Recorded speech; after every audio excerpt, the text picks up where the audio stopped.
ہماری آواز پہنچانے کے لیے یہاں پہ موجود ہیں، دن رات موجود ہیں. ہم سے زیادہ ہمارے دفتر کے بعد آپ کا ٹائم لگ رہا ہے. آپ سب گواہ ہیں اور یہ شہر گواہی دے گا کہ آج 15 جنوری ہے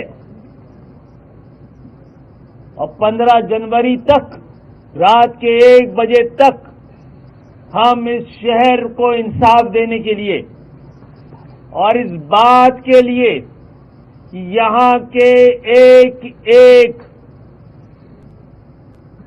بالغ شخص کی رائے دہی کا احترام، ان کو گنا جانا اور ان کا مینڈیٹ، اس کا احترام کیا جائے.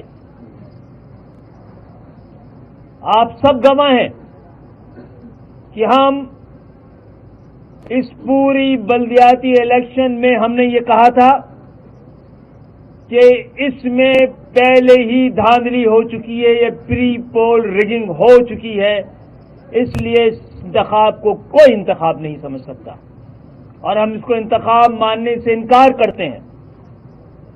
اور اس کے لیے ہم نے صحیح راستہ اختیار کیا. ہم نے سڑکوں کے بجائے ہم نے ایوانوں میں آواز اٹھائی، قانون سازی کی کوشش کی گئی، عدالتوں میں گئے، الیکشن کمیشن کے پاس گئے. اور الیکشن کمیشن کا ادارہ محض اس لیے بنایا گیا ہے، عوام کے ٹیکس سے یہ ادارہ اس لیے پلتا ہے اور چلتا ہے کہ جمہوریت جو واحد راستہ ہے جس پہ چل کے پاکستان اپنی منزل تک پہنچ سکتا ہے، وہ اس جمہوریت کے لیے پہلی شرط یہ ہے کہ انتخابات شفاف، غیر جانبدار اور ایماندارانہ ہونی چاہیے. یہ ذمہ داری الیکشن کمیشن کی ہے اور الیکشن کمیشن کی پہلی ذمہ داری یہ ہے کہ وہ حلقہ بندیوں پر نظر رکھے. حلقہ بندیاں بنانا قانوناً اور آئین کے حساب سے صرف اور صرف الیکشن کمیشن کی ذمہ داری ہے. الیکشن کمیشن نے ہمیں یہ کہنے کی اجازت دیجیے اپنی ذمہ داری پوری نہیں کی ہے، اور جب اس کی جانب سے اس کوتاہی پر ہم نے اس کے سامنے جا کر انصاف مانگا ہے اور ان کی نظر ان کی اس کوتاہی پہ ڈالی ہے، تو انہوں نے کبھی بھی سنجیدگی کے ساتھ ہمارے اس اعتراف کو پر اس اعتراض پر یہ اعتراف نہیں کیا کہ ہم سے غلطی ہو گئی ہے اور ہم اپنی غلطی کو درست کریں گے. ہمیں عدالتوں نے بھی کہا کہ انصاف مانگنے کے لیے آپ صوبائی حکومت اور الیکشن کمیشن کے پاس جائیں. آپ بتائیں کہ ایسا بلدیاتی انتخاب جس میں نہ ووٹر لسٹ صحیح ہے، نہ حلقہ بندی صحیح ہے، نہ ہی انتظامات مکمل ہیں، اس پہ کس کو جتوانے کی یہ سازش اور کوشش ہے. جہاں تک حکومت میں رہ کر ہم آپ کے حق رائے دہی کو محفوظ رکھنے کی کوشش کرتے رہے، ہم نے کی. ہم حکومت میں تھے اور اب ہم نے اپنی سیاسی طاقت کے ساتھ اور سیاسی دباؤ کے ساتھ صوبائی حکومت کو بھی قائل کیا کہ وہ اپنی آئینی ذمہ داری پوری کرے. اس حوالے سے انہوں نے کئی آرٹیکل کے ساتھ الیکشن کمیشن کو یہ بتانے اور جتانے کی ضرورت محسوس کی اور یاد دلایا کہ آپ کو حلقہ بندیوں کے حوالے سے دوبارہ نظر ثانی کرنی چاہیے. آج 15 جنوری ہے. آج کے دن تک ہم انتظار کرتے رہے. آپ خود گواہ ہیں. آپ نے ہمیں آتے جاتے اور اس شہر کے لیے اور حیدرآباد کے لیے انصاف لینے کے لیے ہم تقریباً 6-8 مہینے سے ہر سطح پہ جد و جہد کرتے رہے، ہر جگہ آواز بلند کرتے رہے، لیکن ہمیں اس وقت تک انصاف نہیں ملا. ہم کراچی اور حیدرآباد کے ووٹ کے احترام کے لیے جو کوششیں تھیں ہماری، وہ بھی ہمیں اب کامیاب ہوتی بھی نظر نہیں آ رہی ہیں. تو ایک ایسے الیکشن میں آپ کو بھی پتہ ہے، ان تمام جعلی حلقہ بندیوں اور دوہری ووٹر لسٹ کے باوجود اس وقت بھی سب سے بڑے پلیئر ہم تھے. اس وقت بھی ہمارا ووٹر اتنی بڑی تعداد میں تھا کہ جس طرح صوبہ وفاقی حکومت ہماری مدد کے بغیر نہیں بن سکتی تھی، یہاں کا بلدیہ بھی ہماری مدد کے بغیر نہیں بن سکتا تھا. لیکن ہمارا مطمع نظر، ہماری کوششیں میئر کے لیے نہیں ہے، اس شہر کی صحیح نمائندگی کے لیے ہم نے کوششیں کی تھی. الیکشن کمیشن نے ہماری بات نہیں سنی. مجھے ایسا لگتا ہے کہ ایم کیو ایم کو اور مہاجر قوم کو اور سندھ کے شہری علاقوں کو دیوار سے لگانے اور دیوار میں چنوانے کے لیے کوئی قومی اتفاق رائے موجود ہے. کوئی ایسا قومی اتفاق رائے ہے کہ ایسی آواز کو جو مڈل کلاس کی آواز ہے، ایسی آواز جو تحریک پاکستان کی باز گشت ہے، اس کو آواز کو دبایا جا سکے. لہذا آپ سب کی موجودگی میں ہم انصاف نہ ملنے پر، الیکشن کمیشن کے رویے پر اور بے حسی پر ہم احتجاجاً آج کے انتخاب سے دستبردار ہو رہے ہیں. اور تمام جمہوریت پسند لوگوں، کراچی کی شہریوں، مہاجروں، پنجابی، پٹھانوں، سندھیوں، بلوچیوں، سرائکیوں کو، تمام حق پرستوں سے کراچی اور حیدرآباد کے سب سے درخواست کرتے ہیں، اپیل کرتے ہیں کہ یہی وقت ہے کہ اپنے حق کے لیے کھڑی ہوئیے. یہی وقت ہے بتائیے کہ آپ جمہوریت پسند ہیں اور آپ شفاف، ایماندارانہ اور غیر جانبدارانہ انتخابات کے علاوہ اس کی کسی دوسری قسم کو، کسی دوسرے طریقے کو قبول کرنے کو تیار نہیں ہے. کل اپنے گھر پہ بیٹھ کر ہمارے اس احتجاجی دستبرداری کا ساتھ دیجیے. آپ بھی دستبردار ہوں ووٹ دینے کے حق سے، کیونکہ آپ کے ووٹ کو صحیح طور پہ گنا ہی نہیں جائے گا.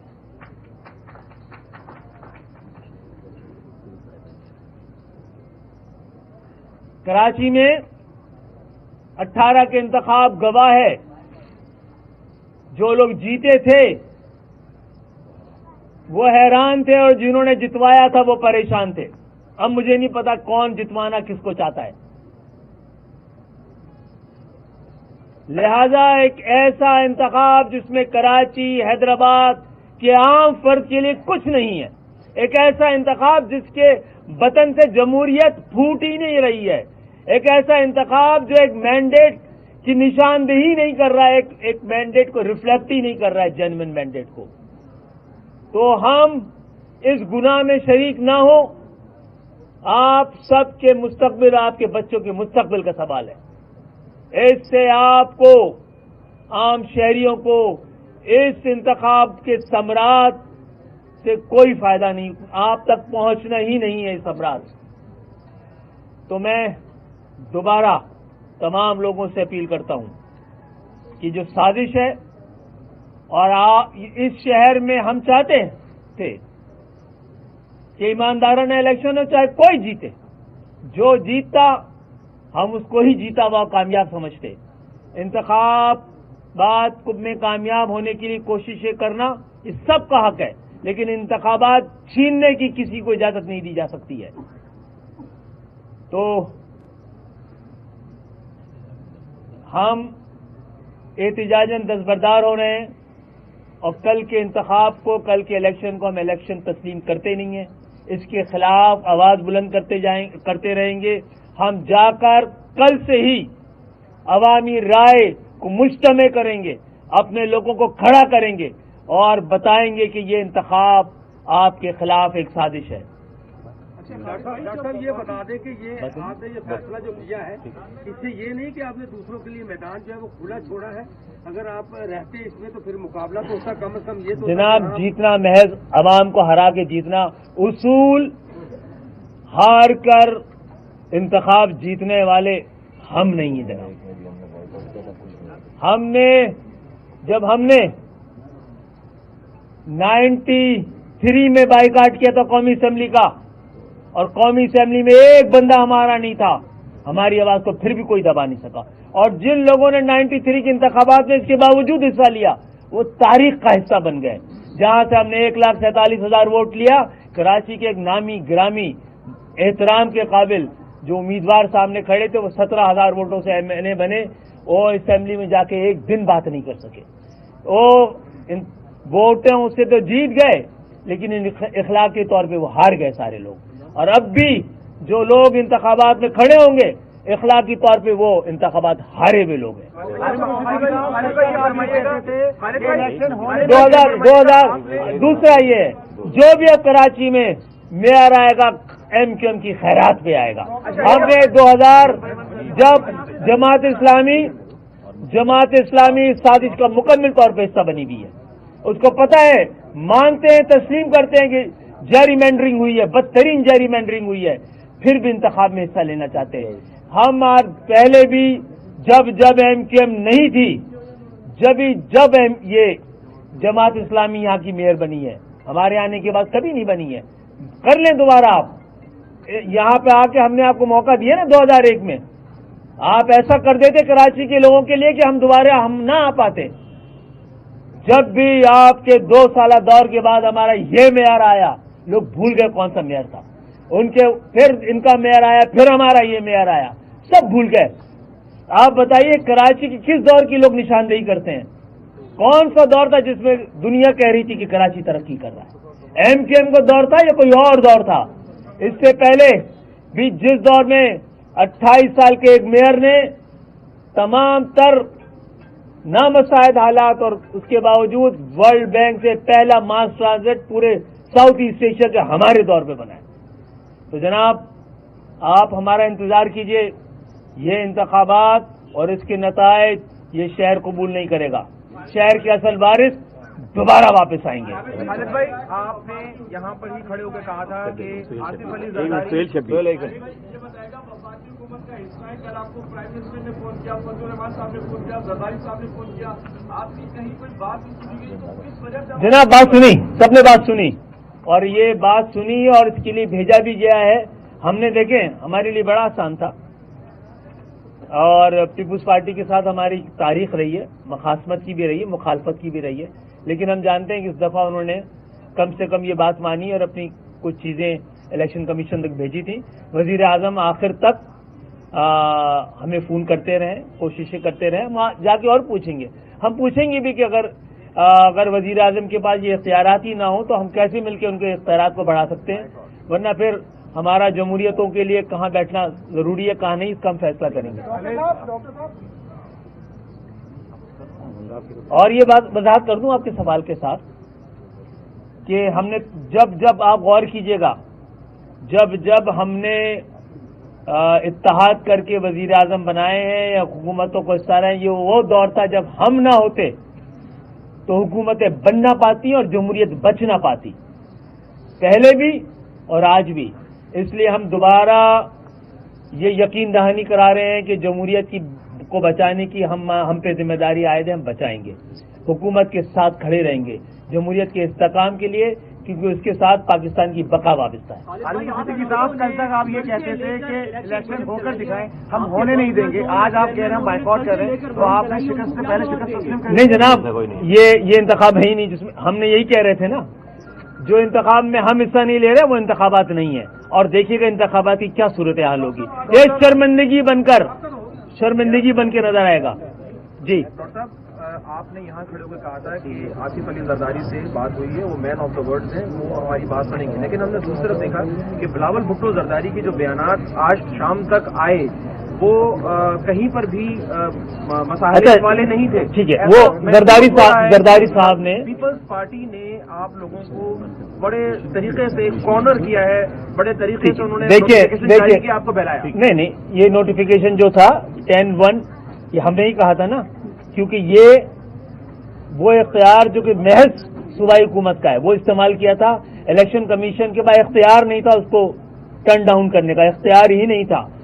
زرداری صاحب نے یہ بھی الیکشن کمیشن کو بھجوایا، اور پھر جو اس وقت حالات ہیں وہ بھی 34 ہے کیا، 34 سیکشن 34 بھی تھے نا، 2 ہاں، یعنی کہ انہوں نے اپنے حصے کا کام کیا، اصل کام کرنا تھا الیکشن کمیشن کو، اس نے نہیں کیا ہے، یہ احتجاج بھی اس کے خلاف ہے۔ اور ہمارے تمام تر جو ہمارے احتجاج ہے، ہمارا جو اعتراض ہے، جو ہمارے اختلافات ہیں، اس کے باوجود ہم موجودہ حکومت کے ساتھ کھڑے رہ کر اس مشکل وقت میں، جب معیشت بھی بڑے نشانے پر ہے، پولیٹیکل اسپیس بھی اور فائنینشیل اسپیس بھی کم ہوتی جاتی ہے، سکڑتی جا رہی ہے، ہم بلیک میل نہیں کریں گے کسی کو، اس لیے ہم کہہ رہے ہیں کہ ہم ساتھ دیں گے اور یہ انتخابات احتجاجاً دستبردار ہو رہے ہیں تاکہ صحیح چہرہ دکھایا جا سکے۔ الفاظ بھی صحیح نہیں، بات نہیں مانی، بہت دنوں سے آپ لوگ کوشش کر رہے تھے، نالا آپ پیپلز پارٹی سے بھی دکھائی نہیں دیتے، تو کیا اتحاد سے الگ ہوں گے اور اب پیپلز پارٹی کے ساتھ ورکنگ ریلیشن شپ آپ کا کیسا رہے گا؟ دیکھیں، تو بائیکاٹ نہیں کیا آپ نے؟ کس کا دباؤ ہو سکتا ہے؟ آپ کا ہی ہوگا یار۔ ویسے ہمیں بتائیے کون دباؤ ڈال سکتا تھا اس وقت؟ اچھا ٹھیک ہے، پہلی بات تو یہ ہے کہ پیپلز پارٹی کے ساتھ ہماری بہت ساری شکایتیں موجود ہیں، ہم تو اس پرٹیکولر اسٹانس کی بات کر رہے ہیں، اس میں ہم ساتھی ہیں، لیکن پیپلز پارٹی سے آرٹیکل 140 سے ہم مانگتے رہیں گے، ہم ہی منظور کروا کے دکھائیں گے۔ پیپلز پارٹی سے ہمارے علاوہ کسی نے پروونشل فائنانس کمیشن منظور نہیں کروایا، ہم نے کروایا ہے۔ یہاں کے کراچی، حیدرآباد، سندھ کے شہری علاقوں کا پروونشل فائنانس کمیشن کی ڈویزبل پول کے حساب سے 10% ان کی آمدنی کے حساب سے حصہ ہم نے منظور کروایا ہے۔ یہ ساری باتیں بتا رہی ہیں کہ ایم کیو ایم نے یہ کام ایم کیو ایم کے کارکنان کے لیے یا مہاجروں کے لیے نہیں، بلکہ ان شہروں میں رہنے والے ہر آدمی کے لیے کیا ہے، شہری سندھ کے لیے کیا ہے۔ آج کارکنان کے لیے جو ہے وہ آج کارکنان کے لیے آپ کیا ہدایت دیں گے؟ کارکنان بھی ووٹر ہیں، آج تو ہم سب جا کے گھر میں رہیں گے اور کل سے نکلیں گے، پرسوں سے، کل اب 16 سے، ٹھیک ہے۔ اور ویسے جو لوگ بھی یہاں پر پی ڈی ایم کے لوگ بھی کھڑے اور وہ بھی چوائسز لوگوں کے پاس ہے، لیکن ہم سمجھتے ہیں کہ اس موقع پر ووٹ ڈال کے نکلنا اس دھاندلی زدہ انتخابات کو جسٹیفائی کرنے کے برابر ہوگا۔ 16 سے متحد، منظم اور متحرک ایم کیو ایم کا کام شروع ہوگا۔ ہو گیا نا، ایک ہو گیا نا، اب باقی لوگوں کو کل سے بات ہو رہی ہے، اگر الیکشن کمیشن نے آپ کی بات نہیں سنی تو گورنر سندھ آرڈیننس پیپلز پارٹی کے اس سے نکال سکتے تھے، لیکن جو 10-1 جو کہ جس کا اختیار ہی نہیں تھا الیکشن کمیشن کے پاس، جب وہی اس نے خارج کر دیا تو اس کا بھی مستقبل ہمیں ایسے ہی نظر آ رہا تھا، تو اسی لیے ہم نے وہ نہیں کیا۔ اس میں ایک چیز اور ایم کیو ایم کہنا چاہتی ہے آج کی پریس کانفرنس سے، یہ کراچی کے شہری بھی دیکھیں جو ہمارا احتجاج ہے وہ کس وجہ سے ہے۔ اسلام آباد میں وہاں کے لیے جو مختلف ایوان ہیں جو اسلام آباد کے حلقوں کا، انہوں نے طے کیا کہ چند مہینوں میں یونین کاؤنسل کی تعداد بڑھائی جائے، اسی الیکشن کمیشن نے مانا ہے، جبکہ یہاں پر جو سندھ کا لوکل گورنمنٹ کا قانون یہاں کی اسمبلی سے پاس شدہ ہے، اس کا سیکشن 10(1) یہ کہتا ہے کہ حلقوں کی تعداد کا تعین صوبائی حکومت کرے گی، اور جب تعداد کا تعین ہو جائے گا تو 10(2) یہ کہتا ہے کہ اس پر الیکشن کمیشن حلقے بنائے گا۔ یہاں جب سندھ کی اسمبلی سے منظور شدہ قانون کے تحت سندھ حکومت وہ نوٹیفیکیشن واپس لیتی ہے، اس کو الیکشن کمیشن نہیں مانتا۔ ان دوہری